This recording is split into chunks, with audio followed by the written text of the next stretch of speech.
बाबा साहेब का जो एक स्थान इंग्लैंड में बना है, उसको बनाने में आपका बहुत बड़ा योगदान है। और जब तक ये मंत्री रहे, बुद्ध धर्म के लिए, भगवान बुद्ध के उसके लिए जितना काम कर सकते थे इन्होंने किया। मैं भी अनेकों बार मिला हूँ और हम सभी लोग इनका साधुवाद देते हैं। आज हमारे बीच में वैसे हिंदू मिल जो बन रही है, दुनिया का सबसे बड़ा वास्तु, उसका भी काम हमने शुरू किया था। उसका पूरा जो आराखड़ा है वो मेरे ज़माने में मंजूर हुआ था। उसी तरह से कई और बहुत सारे काम हम लोगों ने किए। यहाँ पे 12 फरवरी से महाबोधि विहार मुक्ति का आंदोलन जो शुरू है और वंदनीय बनते संघ यहाँ पे बड़े पैमाने पे बैठे हुए हैं, तो निश्चित ही जो हमारे बौद्ध समाज का जो एक मंदिर है, जो पूरे दुनिया के लिए अत्यंत पवित्र ऐसा समझा जाता है, जहाँ पे तथागत भगवान बुद्ध को ज्ञान की प्राप्ति हुई थी और वही ज्ञान का प्रकाश उन्होंने सारी दुनिया में फैलाया। तो वो जो मंदिर है उसका व्यवस्थापन जो समिति है, तो 1949 में जो पीटी एक्ट जो बना हुआ था वो निरस्त किया जाए, ऐसी सबकी वहाँ पे मांगनी है। उस कारण वंदनीय बनते संघ यहाँ पे बैठा हुआ है। तो निश्चित ही मैं, जहाँ तक मेरा सवाल है, तो मैं महाराष्ट्र का पूर्व मंत्री एवं राजकुमार बडोले फाउंडेशन की तरफ से यहाँ आए हमारे सभी जो साथी हैं उनके तरफ से जो बीटी एक्ट 1949 है, जिसमें जो व्यवस्थापन समिति है वो निरस्त की जाए, या तो फिर उसमें पूरी तरह से सुधारना करके वो पूरे बौद्ध समाज के फेवर में वो दिया जाए व्यवस्थापन। ये जो मांगनी को लेके पिछले कई सालों से जिस आंदोलन को 1891 में अनागरिक धम्मपाल जी ने शुरुआत की थी, तो मुझे लगता है ये बहुत ही रास्त मांगनी है। और वहाँ पे जो महाबोधि विहार की जो परिस्थिति देखते समय में ऐसा लगता है कि ये निश्चित ही हमारे लोगों के हाथ में देना चाहिए। और तो ये इस समर्थन देने के लिए हम लोग यहाँ पे आए और इस कारण सर आप पूर्व मंत्री भी रह चुके हैं और ख़ास करके आप बीजेपी के इसमें मंत्रालय में भी थे। अभी आप बीजेपी के गठबंधन में महाराष्ट्र में है और बिहार में भी जो सरकार है वो भी बीजेपी की गठबंधन में है। ऐसे में केंद्र में भी सरकार बीजेपी की है और सवाल बिहार का है, यहाँ पे भी गठबंधन में सरकार। ऐसे में आप जो है सीधे आपके फाउंडेशन के माध्यम से आप प्रधानमंत्री जी को भी इसके लिए कुछ पत्र वगैरह लिखे हैं क्या? निश्चित ही हम लोगों का प्रयास रहेगा। हमने बीच में आदरणीय गडकरी साहब जो यहाँ पे आए थे उनसे भी बात की थी। हमारे देवेंद्र फडणवीस साहब से भी, जो महाराष्ट्र के पूर्व अभी मुख्यमंत्री हैं, और जब मैं मंत्री था तब भी वो मुख्यमंत्री थे, तो उनसे भी इस बारे में हमने बात किया और फिर से निवेदन देंगे।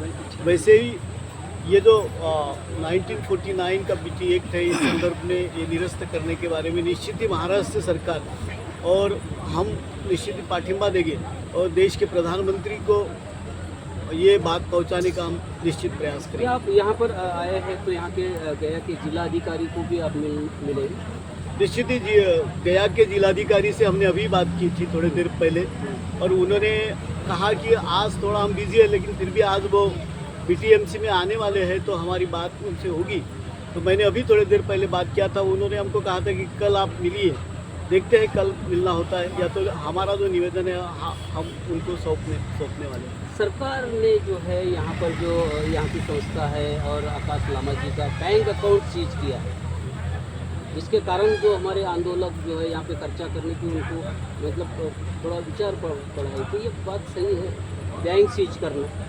कोई निश्चित अच्छी बात नहीं है, लोग किस कारण किया है वो मुझे नहीं पता, लेकिन ये किसी का बैंक अकाउंट सीज करना, जो आंदोलन में बैठे उनका बैंक अकाउंट सीज करना, ये कोई ठीक बात नहीं है और निश्चित ये बहुत अच्छी बात नहीं है। मुक्ति के लिए आप सरकार को क्या कहेंगे कि हमारा बिहार मुक्त हो जाए? दुनिया के सभी बौद्ध धर्मीय जो लोग हैं उनके मान की और प्रतिष्ठा की बात है। तथागत भगवान बुद्ध जहाँ पैदा हुए उस पवित्र भूमि को सब वंदन करते हैं, नमन करते, सारी दुनिया नमन करती है। और इसके लिए जो आंदोलन कई सालों से चल रहा है, अभी तो 12 फरवरी से यहाँ पे हमारे बौद्ध जन बनते संघ बैठे हुए हैं, तो ये कोई अच्छी बात नहीं। सरकार के लिए हम निश्चित ही बात करेंगे कि सरकार ने हमारे जिस कारण, और ये तो धम्म का जो मार्ग है ये बहुत शांति का मार्ग है, यहाँ तो कोई आंदोलन बोलो तो कोई लाठी डंडा वाला तो काम नहीं, इसलिए बात तो सुननी चाहिए और सरकार ने करना चाहिए।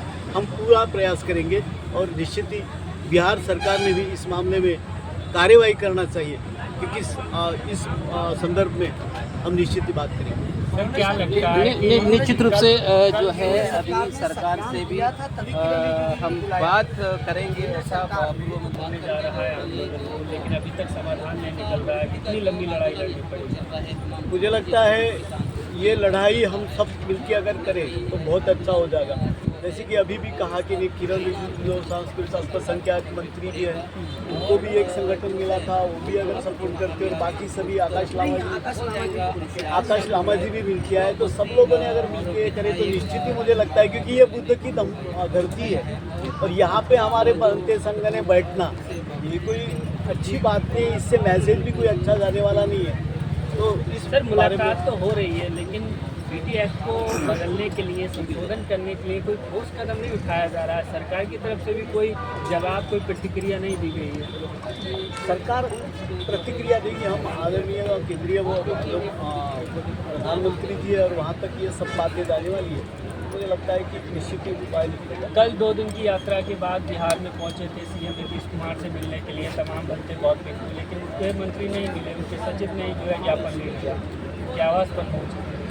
इस बारे में मुझे तो पता नहीं, लेकिन ये बात तो निश्चित ही आंदोलन अगर होता है तो ये बात तो पहुँचेगी सरकार की, और सरकार ने इस पे पॉजिटिव ये कर सकती है। मुख्यमंत्री नीतीश कुमार बोध गया आते हैं, लेकिन वो यहाँ नहीं पहुँचते हैं, वो कुछ ही दूरी से घूम के चले जाते हैं। तो क्या लगता है, हम तो महाराष्ट्र से आए हुए, हमको यहाँ बिहार सरकार में क्या हो रहा है उसके बारे में कुछ नहीं पता। हमारा तो सिर्फ इतनी विनम्र एक रहेंगी, क्या है भिक्खु एक बौद्ध धम्म के हम अनुयायी करके हमारी ये रहेगी कि निश्चित ही सरकार ने इसके ऊपर पॉजिटिव सकारात्मक कार्य करना नीतीश चाहिए। कुमार जी को एक लास्ट सवाल सर, नहीं, नीतीश जी के बारे में हम इसलिए नहीं बोल पाएंगे क्योंकि हम तो महाराष्ट्र से आए हुए हैं। वो मुख्यमंत्री हैं, वो खुद अपने आप को बौद्ध बताते हैं, उन्हें जल्दी इसका संज्ञान लेना चाहिए।